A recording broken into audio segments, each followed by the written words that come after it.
ბათუმში საერთაშორისო რეგატა Super Sprint 2025 გაიმართა, სადაც წარმატებით იასპარეზეს ფოთელმა სპორტსმენებმა.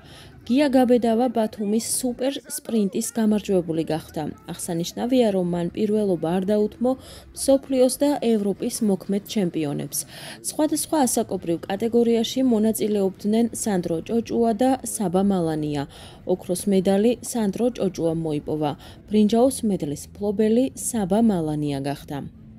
გესალმებით, ვიმყოფებით ქალაქ ბათუმში, სადაც მიმდინარეობს Super Sprint-ი კანოე-კაიაკში ბათუმი 2025, სადაც ფოთის სამი სპორტსმენი იღებდა მონაწილეობას და საკმაოდ წარმატებით დავასრულეთ დღევანდელი გამოსვლა.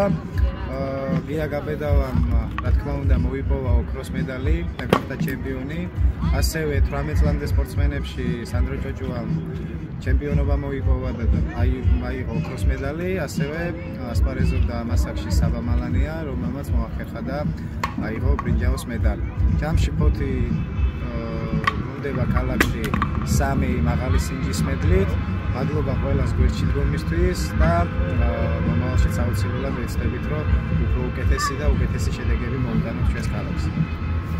აღსანიშნავია, რომ შეჯიბრში მსოფლიოს 308 ქვეყნის წამყვანი სპორტსმენები იღებდნენ მონაწილეობას.